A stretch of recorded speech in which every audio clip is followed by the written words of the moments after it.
I remember that case, the estate of Lanka Weinrich, may she rest in peace. I never met Lanka. The court appointed me as neutral counsel to be executor of the estate on behalf of the court, to execute the will and ultimately get the best price possible for the estate, since somebody had to manage things. She left a will in which she willed all her property, including 2 apartments and a lot of money, close to about $1 million. She left it all to a medical institution, and she stipulated that it be donated in memory of her first husband, Dr. Weinrich.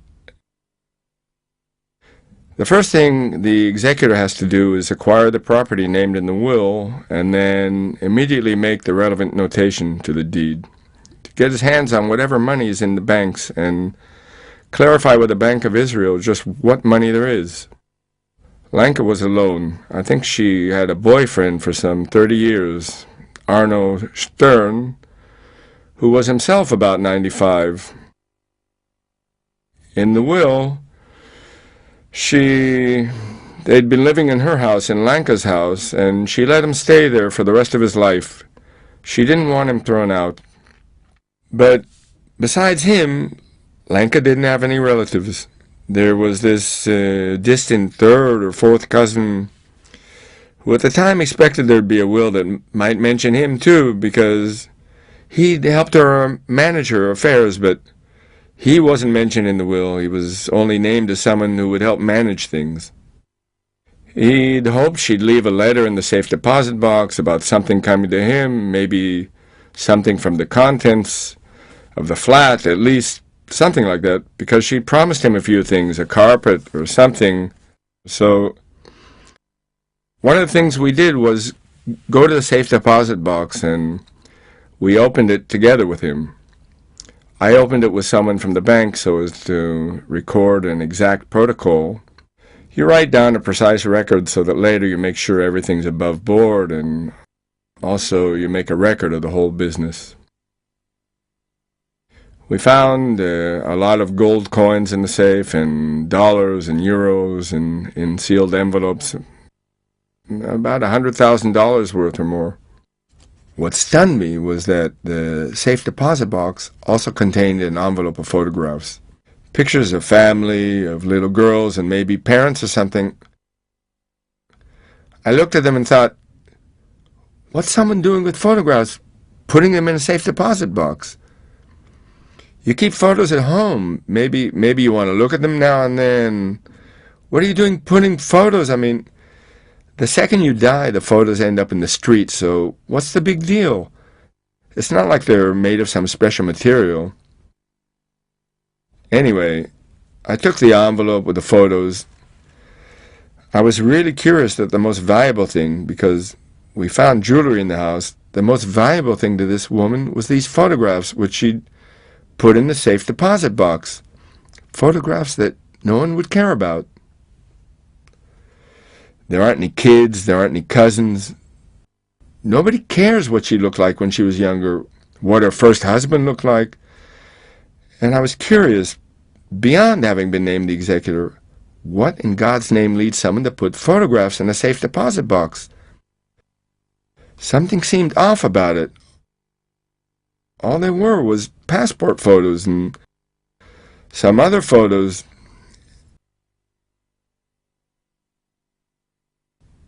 Anyway, while I was entangling the estate, we received instructions to sell the apartment, turn it into liquid assets.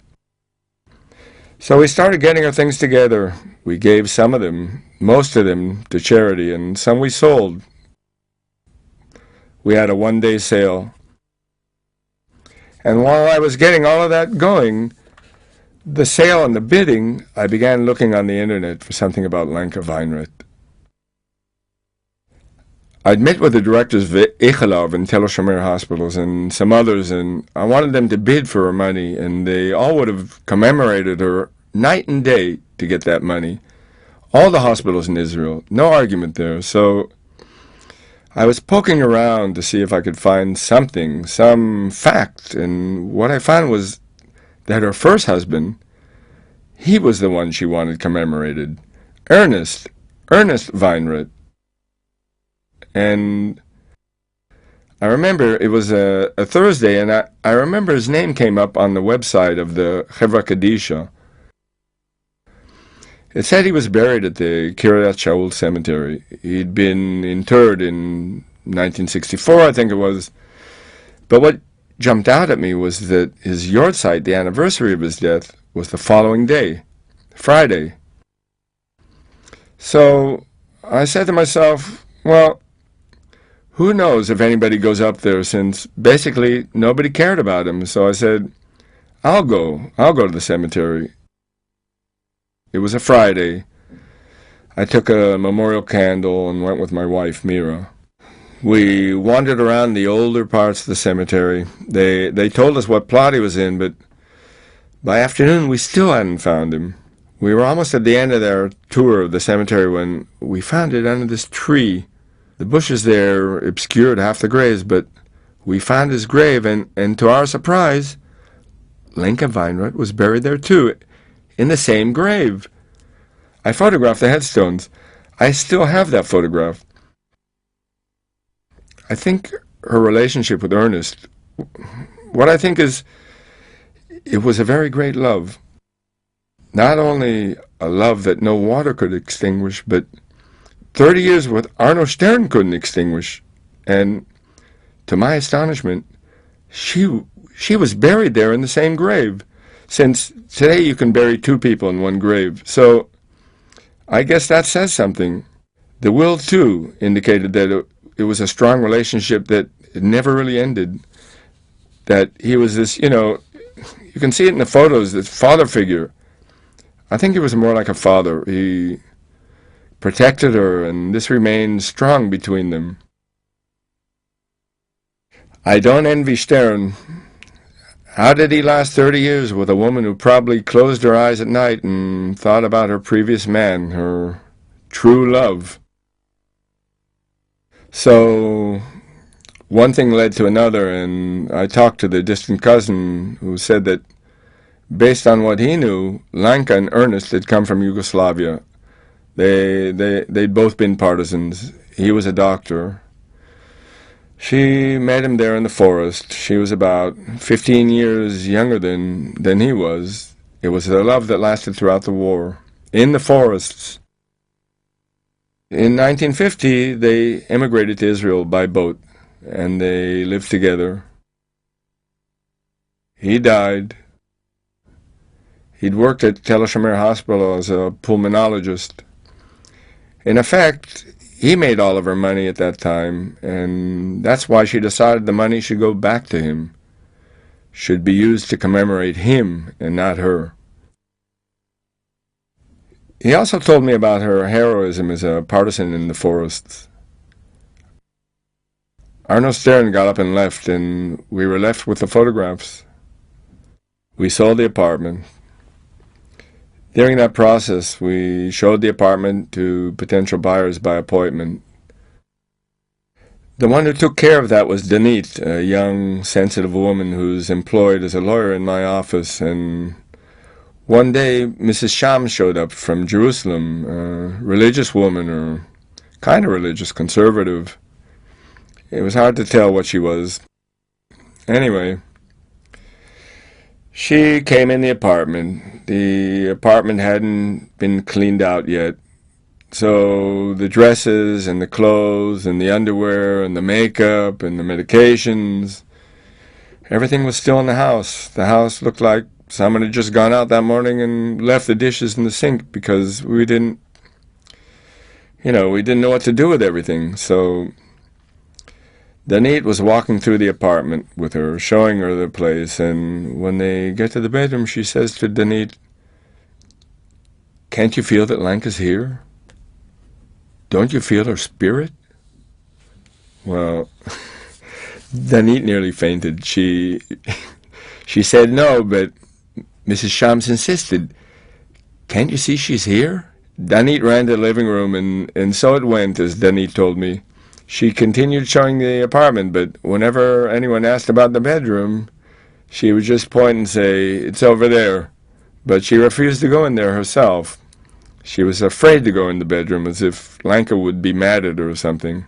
Anyway, eventually, we opened the bidding on the apartment.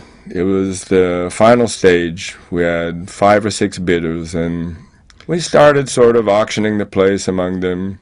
And the price kept rising, far above any objective estimation of the apartment's worth. It kept rising by tens of thousands of dollars. A few of the bidders got really worked up about it. When we thought we reached the top, this Shams woman, well, whenever anyone made a bid, she'd raise it by $2,000. Whoever said $2,000, she'd match it with $2,000 without thinking. There was this one young guy whose wife's parents had a lot of money, and when they heard it was going to charity, they didn't mind paying more because it was going to a good cause. They all outdid themselves, but Shams kept on with her $2,000, and in the end, she took it. We're sitting to sign the contract. I'm waiting to photograph her ID papers. Meanwhile, we're chatting. We're discussing the terms of payment, and I say to her, you know, you bought it at a rather high price. And she says, I know, but as far as I'm concerned, the bidding could have continued. I'd already decided to buy it. I asked her why she'd fallen in love with the apartment like that, and she said, spiritually, I connected there with Lanka, the woman who lived there. Didn't you feel it? A lot of her spirit is there. I connected to that woman, and it's important to me to be there. I take her ID papers to verify her identity, and I see they were born on the same day. Not in the same year, but on the same day. They were both born on the 24th of August, and I tell her, you were born on the same day as Lanka. And there's no way she could have known this, and she said, I'm not surprised. I feel it.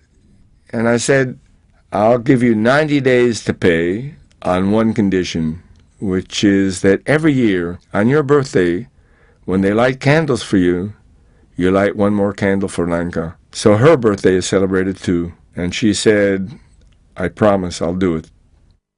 Lanka put together a lot of money.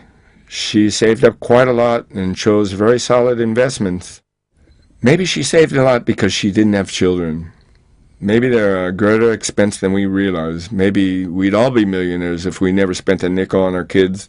Maybe that's how she saved so much money, because otherwise there's no explanation. She didn't get involved in any commercial ventures, and nothing was done under the table. There was no Feuerstick or anything. I've managed quite a few estates, and this was the first one where there was no family bugging me. You always have to take care of all this stuff, all this personal stuff like photographs. But this was the first time I didn't have anyone to give the photos to. Like I could have tossed them into the street where people would have stepped on them even and not even noticed. It's like the second she died, she was gone. All that remained was the pictures. If she hadn't kept them in the safe deposit box, maybe I wouldn't have noticed even. Maybe it was deliberate. Maybe she put them in there because of me, because she realized that one day someone would unlock the box and see them there, that it wasn't only for her, and because the photos meant a lot to her, but I don't know. Imagine if somebody wants to see photos of his mother, he has to go to the bank during bank hours and get into a safe deposit box just to see passport photos of his mother or some aunt. It just seemed a bit bizarre to me. Usually, when you're appointed executor of an estate, the first thing you ask is how much is the estate worth, because maybe the guy died with more debts than assets. Getting a percentage of someone's debts doesn't seem like such a good deal to me. So when they tell someone, you're the executor of the X estate, the first question you'll ask is, how much is the estate worth? $1 million, $10 million, $100 million. You don't ask whose estate was it, or whether the guy died young, or whether he was married. Later you go into depth. But here, you see, there was this kind of vacuum, as if like a 5-year-old kid had gotten lost at the beach, and you'd taken him to the nearest lifeguard station and waited an hour or two before someone came looking for him, so you could think, okay, the kid's been found, but what if, as in this case, nobody comes looking for him? You're sitting with a lifeguard on the beach, and you've saved this 3-year-old kid, but no one comes looking for him. it was sort of like that, as if no one came to claim.